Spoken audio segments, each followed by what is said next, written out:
नमस्कार दोस्तों, हमारे YouTube चैनल बुक्स प्ले में आपका स्वागत है।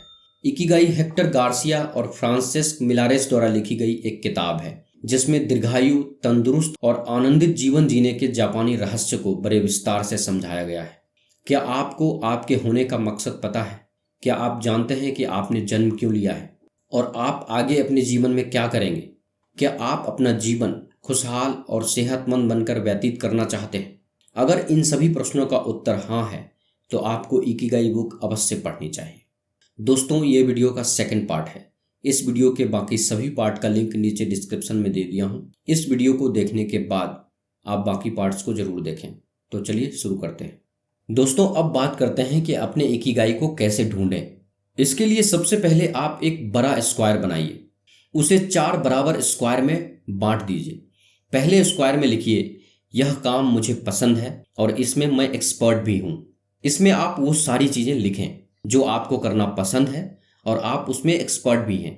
दूसरे स्क्वायर में लिखिए, यह काम मुझे पसंद है लेकिन मुझे अच्छे से करना नहीं आता। यानी कि ऐसे काम जिसे आप बहुत पसंद करते हो लेकिन वो आपको करना नहीं आता, लेकिन आपका दिल उस काम को करने के लिए बहुत करता है। तीसरे स्क्वायर में लिखिए, यह काम मुझे पसंद नहीं है लेकिन इन्हें करना आता है। यानी ऐसी चीजें जिन्हें करना पसंद नहीं है लेकिन इसे मजबूरी में करनी पड़ती है। जैसे आपको प्रोग्रामिंग पसंद नहीं है लेकिन जॉब में रहते इसे करना पड़ता है। चौथे स्क्वायर में लिखिए, यह काम मुझे पसंद नहीं है, मुझे अच्छे से करना भी नहीं आता। यानी ऐसी चीजें जो आपको पसंद भी नहीं है और आप उसके एक्सपर्ट भी नहीं हैं, फिर भी आपको मजबूरी में करना पड़ता है। जैसे कि आपको अपना रूम साफ करना पड़ता है। रूम साफ करना आपको पसंद भी नहीं है। इन्हें लिखने के बाद आप यह देखिए, आप अपना ज़्यादातर समय किन कामों में बिताते हैं। कितना समय उन कामों में बिताते हैं जिनमें आप अच्छे भी हैं और आपको पसंद भी है। कितना समय वह काम करते हैं जो आपको पसंद नहीं है, क्योंकि ज़्यादातर लोग जो काम उन्हें पसंद नहीं है उसे करने में ज़्यादा समय देते हैं, इसीलिए उन्हें अपना पैशन नहीं मिल पाता। यानी कि तीसरे और चौथे स्क्वायर में ज़्यादा समय बिताते हैं। आपको अपना पैशन ढूंढना है तो पहले और दूसरे कामों में अपना ज़्यादा समय देना शुरू कर दीजिए।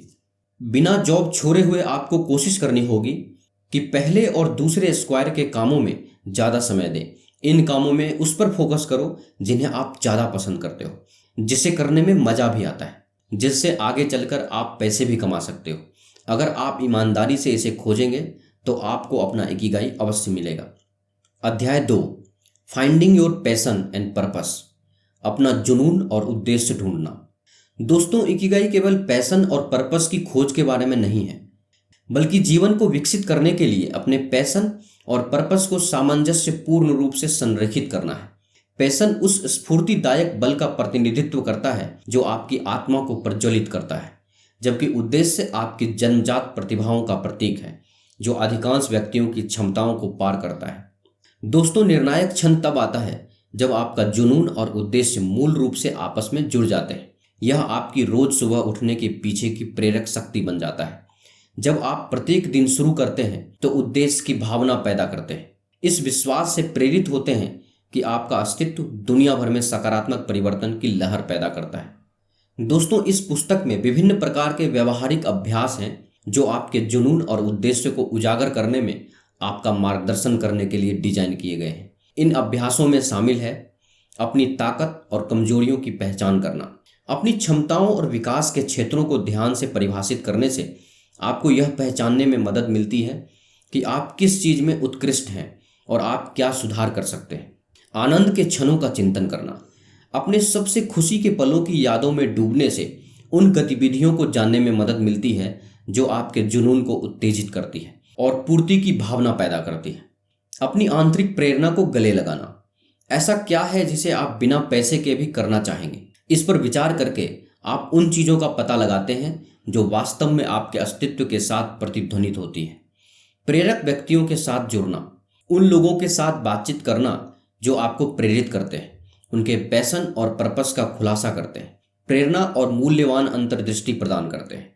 पुस्तक कई उन व्यक्तियों का उदाहरण देती है जिन्होंने अपने इकिगाई की खोज की है और इसकी परिवर्तनकारी शक्ति को पहचाना है। एक जापानी कारीगर निर्माण की कला से मंत्रमुग्ध निर्माण में उनकी अंतर्निहित प्रतिभा शिल्प के लिए उनके वास्तविक प्रेम के साथ मिलकर उन्हें दूसरों की सहायता करने और वास्तव में दुनिया में योगदान करने के लिए अपने कौशल का उपयोग करने में सक्षम बनाती है।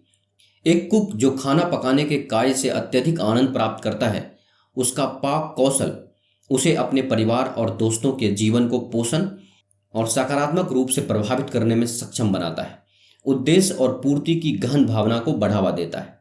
एक भावुक शिक्षक जो शिक्षण की कला में रहस्योद्घाटन करता है, अपनी शिक्षण क्षमताओं का उपयोग करते हुए वह छात्रों को ज्ञान ग्रहण करने के लिए सशक्त बनाता है, जिससे उनके भविष्य को आकार मिलता है और एक स्थायी प्रभाव को बढ़ावा मिलता है। अपनी यात्रा का अनावरण। दोस्तों, आपके जुनून और उद्देश्य की खोज के रास्ते में बाधाएं आ सकती है, फिर भी हमें हार नहीं मानना चाहिए।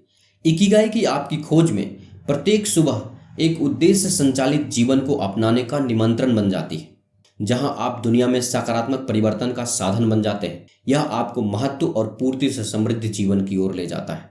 Chapter 3, the art of staying young while growing old. बढ़ती उम्र में भी युवा रहने की कला। अमरत्व की कहानी। दोस्तों, लेखक कहते हैं कि वर्तमान में हम अपने आयु को हर साल 0.3 वर्ष बढ़ा रहे हैं, किंतु यदि हमारे पास एक ऐसा विज्ञान आ जाए जिसकी मदद से हम अपने आयु को हर साल 1 साल बढ़ा सकें, तो हम उम्र बढ़ने की गति को पीछे छोड़ देंगे और अमरत्व को प्राप्त कर लेंगे। चलिए इसे एक उदाहरण से समझते हैं। मान लीजिए कि कहीं दूर एक बोर्ड लगा है जिस पर एक अंक लिखा है। उस उम्र तक पहुंचते ही आपकी मौत होने लगती है। वह बोर्ड आपके भविष्य में है और आप उस बोर्ड की यात्रा कर रहे हैं। हर गुजरते साल आप बोर्ड के नजदीक जा रहे हैं और जब आप बोर्ड के पास पहुंचेंगे तो आपकी मौत हो जाएगी। अब यदि एक खरगोश है जो उस बोर्ड को हाथ में पकड़ा हुआ है और वह भी भविष्य की दिशा में लगातार यात्रा कर रहा है, और यदि खरगोश हर साल 1 साल आगे जाने लगे, तो आप उस बोर्ड तक कभी पहुंच ही नहीं पाएंगे और आपकी कभी मौत ही नहीं होगी। यहाँ खरगोश की गति ही हमारा विज्ञान है। हम जितना विज्ञान और तकनीक का विकास करेंगे और अपने शरीर को समझेंगे, हम उस खरगोश को उतनी ही तेजी से आगे भगाने में सफल होंगे और अपनी उम्र को भी बढ़ाने में सफल होंगे। एक पुरानी कहावत है कि स्वस्थ शरीर में स्वस्थ मन का निवास होता है। शरीर और मन दोनों ही हमारे लिए महत्वपूर्ण है। इन दोनों का स्वास्थ्य एक दूसरे पर निर्भर करता है। यदि आप हमेशा जवान रहना चाहते हैं तो मन का कार्य सक्षम और खुला होना बहुत जरूरी है। जोश से भरा हुआ मन आपको जवान रहने में मदद करता है। स्वस्थ रहने का राज। दोस्तों, हमारे शरीर का बदलाव हमारे त्वचा से स्पष्ट रूप से दिखने लगते हैं। जो लोग स्वस्थ होते हैं उनकी त्वचा भी स्वस्थ और झुर्री रहित होती है। विज्ञान ने यह साबित कर दिया है कि जवान रहने के लिए सबसे प्रभावी साधन है नींद। जब हम नींद में होते हैं तो हमारे शरीर में मेलाटोनिन हार्मोन तैयार होता है, जिससे हम युवा दिखने लगते हैं। इसके और भी कई फायदे हैं, जैसे बीमारियों से लड़ने की शक्ति बढ़ती है, कैंसर से लड़ने के लिए जरूरी घटकों का निर्माण होता है, कुदरती इंसुलिन का निर्माण होता है, अल्जाइमर जैसे बीमारियों का खतरा कम होता है, हृदय रोग का खतरा कम होता है। इस प्रकार मेलेटोनिन आपको हमेशा युवा बनाए रखने में मदद करता है, परंतु 30 साल की उम्र के बाद इसकी मात्रा शरीर में कम होने लगती है। कुछ उपायों से हम अपने शरीर में मेलेटोनिन की मात्रा बढ़ा सकते हैं। संतुलित भोजन और उसमें कैल्शियम की ज़्यादा मात्रा में सेवन करके, रोज अपने शरीर को सही मात्रा में सूर्य का प्रकाश देकर, सही मात्रा में नींद लेकर, नींद पर प्रभाव डालने वाले पदार्थ जैसे तंबाकू, कॉफ़ी आदि चीज़ों से परहेज करके। युवा रहने का नज़रिया। हमारे मन में असामान्य शक्ति है। हमारा शरीर जवान दिखेगा या वृद्ध, इस पर मन का काफ़ी प्रभाव पड़ता है। शरीर से जवान दिखने के लिए मन का कार्यरत होना और जोश से भरा होना बहुत जरूरी है। इसीलिए हमेशा जोशपूर्ण और कार्य सक्षम रहने की कला सीखनी होगी। समस्या में होते हुए भी चेहरे की हंसी न खोने वाला इंसान हमेशा युवा दिखता है। इस प्रकार की संयमित जीवन शैली से चिंताएं दूर होती हैं और तनाव का स्तर कम होने में मदद मिलती है। जिन लोगों में समस्याओं की देखने का सकारात्मक नजरिया होता है, वह समस्या का सामना करते हैं और बिना हारे समस्याओं के ऊपर जीत पाते हैं। दोस्तों, न्यूरोलॉजिस्ट स्लोमा ब्रेजनिट कहते हैं कि दिमाग को सही रखने के लिए उसका व्यायाम किया जाना बहुत जरूरी है। उन्होंने एक स्पेनी टेलीविजन कार्यक्रम में कहा था कि हमारे लिए क्या अच्छा है और हमें क्या करना अच्छा लगता है, इसमें हमेशा दुविधा रहती है, जिसकी वजह से तनाव का निर्माण होता है। खासकर बुजुर्ग लोगों को हमेशा वही करना अच्छा लगता है जो वो आज तक करते आए हैं। समस्या यह है कि दिमाग के काम करने का तरीका ऐसा है कि वह नया सोचने के बजाय उसी चीज को दोहराना पसंद करता है जो वह हमेशा से करता आया है। इसमें कोई दो राय नहीं है कि हमेशा एक ही प्रकार का काम करने की वजह से वह काम अच्छा भी लगता है और वह आसानी से भी हो जाता है। इसके कई सारे फायदे भी हैं, इसीलिए लोग अपनी दिनचर्या से चिपके रहते हैं। अगर यह श्रृंखला तोड़नी हो तो दिमाग को नई नई जानकारी देना बहुत जरूरी होता है। न्यूरोलॉजिस्ट स्लोमा ने मानसिक प्रशिक्षण करने के फायदे भी बताए हैं। उनका कहना है कि जब आप किसी काम को पहली बार करते हैं तो वह आपको कठिन लगता है और उसे पूरा करने में आपको ज़्यादा समय लगता है, साथ ही ज़्यादा परेशानियों का सामना करना पड़ता है। लेकिन वही काम जब आप दोबारा करते हैं तो वह आपको इतना कठिन नहीं लगता जितना कि पहली बार करने में लगा था। असल में काम तो वैसा ही होता है, लेकिन पहली बार करते वक्त मिले हुए अनुभव और प्रशिक्षण का प्रभाव दूसरी बार में आपके काम को आसान बना देते हैं। उस काम को दोबारा करते समय इंसान का पैशन और क्वालिटी बढ़ जाती है और उसकी एक नई छवि उभर कर सामने आती है। कुछ भी करो लेकिन कभी भी रिटायर मत होना। एक बार आपको अपना इकिगाई स्पष्ट हो जाए तो फिर सुख और संतुष्टि अपने आप मिलती रहती है। जीवन को असली अर्थ मिलता है। इस किताब के माध्यम से आपको आपका इकिगाई मिले और जापानी लोगों के तन, मन व बुद्धि से हमेशा स्वस्थ रहने के पीछे का राज आप समझ पाएं, यही इस किताब का उद्देश्य है। आप यह जानकर हैरान हो जाएंगे कि रिटायर होने के बाद भी वहाँ के लोग हमेशा काफ़ी सक्रिय और व्यस्त रहते हैं। सच बात तो यह भी है कि जापान के लोग रिटायर होते ही नहीं हैं। जब तक उनका शरीर साथ देता है वहाँ के लोग अपना पसंदीदा काम करते रहते हैं। क्या आपको पता है कि जापान की भाषा में रिटायरमेंट जैसा कोई शब्द ही नहीं है। जापानी लोगों को अपने जीवन का उद्देश्य महत्वपूर्ण लगता है। उनके यहाँ रिटायरमेंट जैसी कोई चीज़ ही नहीं होती। जापान के लोग अपने काम से कभी भी रिटायर नहीं होते। वो पूरी जिंदगी कुछ न कुछ काम करते ही रहते हैं। वह हमेशा सक्रिय और व्यस्त रहते हैं। जो लोग अपना पसंदीदा काम करना बंद कर देते हैं वे अपने जीवन का उद्देश्य खो देते हैं। इसीलिए आपको जो चीज़ें करना अच्छा लगता है उसे करते रहिए। सेल्फ डेवलपमेंट करते रहिए। दूसरों के काम आने वाली चीज़ों का निर्माण करते रहिए और रिटायरमेंट की उम्र के बाद भी कुछ न कुछ बड़ा काम करते रहिए।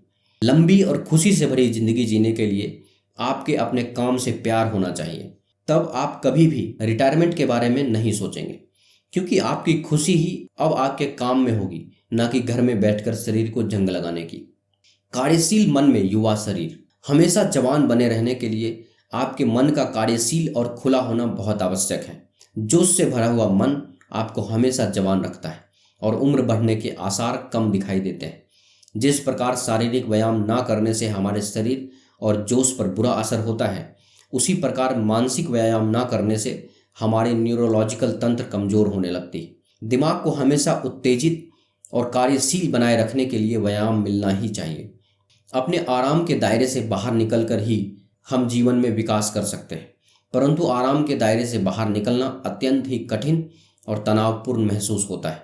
इस कठिनाई और तनाव को हम दिमाग को नई नई जानकारी देकर दूर कर सकते हैं। जब दिमाग को नई जानकारी मिलती है तो दिमाग नए कनेक्शन का निर्माण करता है और पुनर्जीवित हो जाता है। इसीलिए भले ही हमें कठिन लगे और तनाव महसूस हो, तब भी हमें अपने आराम के दायरे से बाहर आना जरूरी होता है। मानसिक व्यायाम का सबसे साधारण उदाहरण है दूसरों के साथ कोई खेल खेलना या गपशप करना। इससे अकेलापन और निराशा भी नष्ट हो जाती है। दोस्तों, आप देख रहे हैं इकिगाई बुक की समरी। यह समरी आपको कैसी लगी कृपया हमें नीचे कमेंट बॉक्स में कमेंट करके ज़रूर बताएं। अगर आपको यह समरी अच्छा लगा हो तो इसे अपने दोस्तों और फैमिली मेम्बर्स के साथ अवश्य शेयर करें और हमारे लेटेस्ट वीडियो को देखने के लिए हमारे यूट्यूब चैनल बुक्स प्ले को सब्सक्राइब करें। धन्यवाद। नमस्कार दोस्तों।